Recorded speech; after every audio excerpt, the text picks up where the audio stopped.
floods that have hit Pakistan. Prime Minister Shri Narendra Modi has shared his sadness at the devastation caused by the floods in Pakistan. You've seen his comments.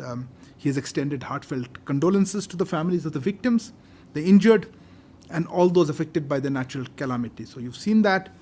To be honest, if there's anything further on this, I would be happy to share at that time. For the moment, that's all I have to say on the issue of the assistance. As regards something on the trade element, look, we have seen various statements on this topic, on this matter. At this point, I have nothing further to add to those statements. Statements that we have seen from Pakistan. I don't have anything further on it. I was asked about bilateral trade and last time aid. Look, the last time I can guess it was, I think, one of the natural disasters many years ago. तब हुआ था, पर आपका exact details आपको मिल जाएगा. Reza, you asked about bilateral trade. That's a separate issue. I mean, the question basically was in response. I think the queries mostly were about the comments that have come out in Pakistani media reports, I think mostly, about trade or crossing, using the land border. As I said, we've seen various statements, not particularly anything that requires a comment from us. There was also something, I think, Kandaman, you asked about कि वहाँ से land route के ज़रिए अगर agency पर, again as I said, बहुत तरह के कमेंट्स आए हैं और इस पर हमारी कोई ऐसी कोई प्रतिक्रिया ज़रूरत नहीं है. हमें लग नहीं रहा है कि इस समय हमारे पास जो इसके साथ कुछ और कहने के लिए कुछ है नहीं. जय हिंद दोस्तों, पाकिस्तान ब्रेकिंग न्यूज चैनल में आप सभी का हार्दिक स्वागत.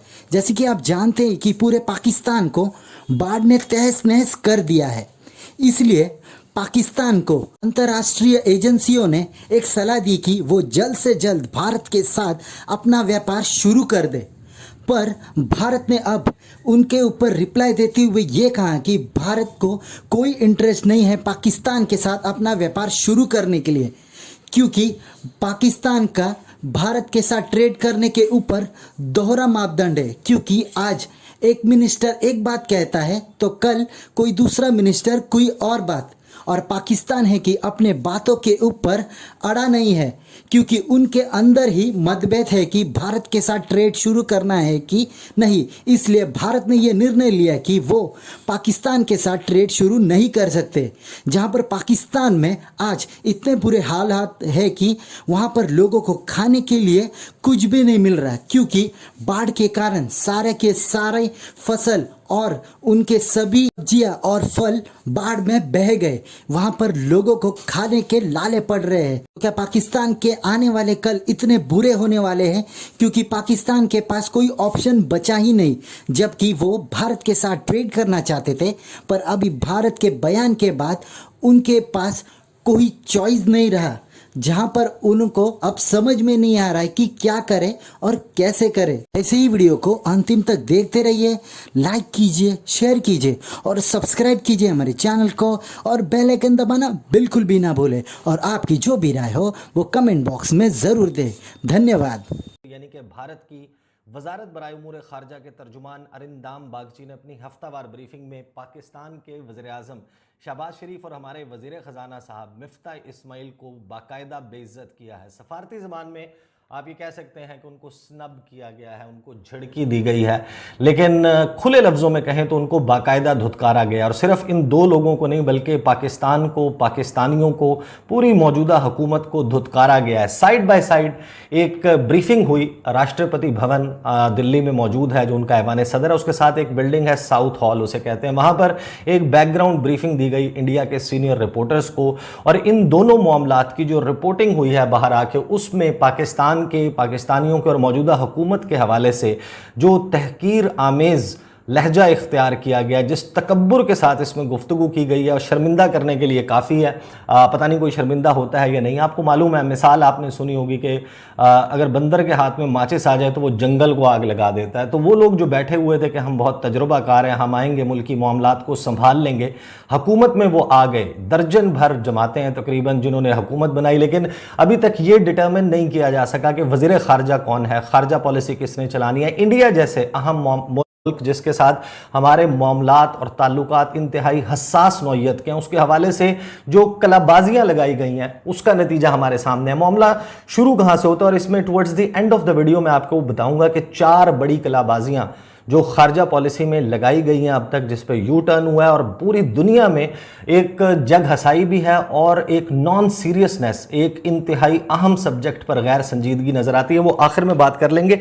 मामला शुरू कहां से होता है? फ्लड्स की सूरत हाल आपके सामने है, फसलें तबाह हो जाती हैं और उसका इम्पैक्ट मार्केट्स में आ रहा है। मतलब अलाउ करें उनको कि यार चीजें आना शुरू हो जाएं, क्योंकि पहले ही काफी मुश्किलात हैं, परेशानियां हैं, तो एटलीस्ट अगर थोड़ा सा नॉर्मलाइज हो जाती है प्राइसेस। इन्फ्लेशन रेट हर हफ्ते 2 से 3% बढ़ रहा है, पर वीक की मैं बात बता रहा हूँ। अगस्त के महीने में 3% एक मंथ में यानी उसमें इंक्रीज हुआ और ये 30% क्रॉस कर चुका है। ठीक है, ओवरऑल अगर ईयर टू ईयर इसका किया जाए, वैसे मंथली हमारा है वो 43% या 44% के आसपास स्टैंड करता है। अभी सितंबर का अभी आएगा, क्योंकि सितंबर अभी शुरू हुआ है, तो यकीनन एक हफ्ते बाद इस महीने का या फिर जो आखिरी दिन है अगस्त के, उसकी रिपोर्ट आ जाएगी। तो हम लोग एक अजीब किस्म की कंफ्यूजन में कहूँगा उसका शिकार हैं। कोई कहता है जी एस्टैब्लिशमेंट नहीं करने देता, कोई कहता है जी प्राइम मिनिस्टर साहब डर रहे हैं। पाकिस्तान इस वक्त सैलाब की जद में है। 70% पाकिस्तान सैलाब में डूब चुका है। खड़ी फसलें तबाह हो चुकी हैं। आलू, प्याज, टमाटर की कीमतों में हद से ज्यादा इजाफा हो चुका है। क्या कहेंगे आप? बहुत ज़्यादा बढ़ गई हैं। जो प्याज था ना 300 साढ़े 300 रुपये की दरी, वो मैंने लिया 1600 रुपये की दरी के हिसाब से लिया, यानी कि 350 वाला प्याज 1600 रुपये दरी के हिसाब से लिया। इसी तरह दूसरी चीज़ अदरक है, आलू है, लहसन है, इसकी कीमत भी 300 गुना बढ़ गई है। 200 गुना नहीं बढ़ी, 300 गुना बढ़ गई है। टमाटर तो मिल नहीं रहा, कहीं से मिल रहा है टमाटर गंदा मंदा, वो 250-300 रुपये किलो है। जो 60 रुपये 50 रुपये किलो था, वो 250-300 रुपये किलो है। अब गरीब आदमी कहाँ जाए, कहाँ से सब्जी खरीदे? दरमियाने तबका बंदा है वो कहाँ से खरीद सकता है? बहुत महंगाई है यहाँ पे। सर अभी तो सब्जियों की कीमतें बढ़ी हैं। आपको पता है कि कुछ दिनों में फल भी नायाब होने वाले हैं। शुक्र अल्लाह का हम फल खाते नहीं हैं, हम दरमियाने तबके के लोग जो है फल नहीं खा सकते। हाँ, आज थोड़ा सा इरादा है फल लेने का। अब देखते हैं कि क्या लेते हैं फल, कौन सा फल खरीदते हैं, जो सस्ता होगा वही लेंगे। बच्चे तो मांगते हैं, लेकिन इतनी महंगी चीज़ नहीं ले सकते हम लोग। अभी हमारी जो हुकूमत है उसकी तरफ से एक बयान सामने आया है कि अब वक्त आ गया कि हम इंडिया के साथ अपनी तजारत को खोल दें। आप इस पर क्या कहेंगे? 100% श्योर। हमें दुश्मनी लेनी चाहिए, दोस्ती रखनी चाहिए, चाहे वो इंडिया हो चाहे कोई भी मुल्क हो। ये तो मैंने भी पहले भी किसी प्रोग्राम में कहा था कि इंडिया के साथ दोस्ती होनी चाहिए। आज जितना महंगा प्याज है, यही हम इंडिया से लेके आए हैं, इम्पोर्ट कर लें तो ये चीज़ नीचे आए, कीमत कम, लोगों के लिए आसानी पैदा हो। इंडिया से तो हमने लड़ाई रखी हुई है, हर चीज़ की लड़ाई। कोई दोस्ती रखे तो दूसरे शुरू होता है, अपोजिशन शुरू होती है कि ये अपनी दोस्ती रखिए। ये दोस्ती की बात नहीं है। दुनिया में कहीं भी चले जाए, दुनिया एक ग्लोबल बन चुकी है। दुनिया को चाहिए आपस में मिल बैठ के बात करें। हमें आज हम इंडिया की तरफ देख रहे हैं, इंडिया में परवाह नहीं कर रहा। इसी तरह हमारी अगर दोस्ती होती है तो हमें इंडिया जरूर सपोर्ट करता। बिल्कुल, इन्होंने बहुत अच्छी बात की है कि अगर इंडिया के साथ हमारे ताल्लुकात बेहतर होते तो डेफिनेटली इंडिया हमें सपोर्ट करता। जैसे कि आपने देखा हो कि कोविड के दौर में इंडिया ने 150 ममालिक को कोविड वैक्सीन प्रोवाइड की थी। अभी अफगानिस्तान के हालात ख़राब हुए तो इंडिया ने अफगानिस्तान को 50,000 टन जो है गंदम प्रोवाइड की। श्रीलंका की हर तरह से माली इमदाद की। अगर यही हमारे ताल्लुकात बेहतर होते, हमने ट्रेड ना बंद की होती, तो आज हमें इतनी महंगी सब्जियां ना खरीदनी पड़ती। श्योर है, वाकई ये यही बात कही है, वाकई ना होती।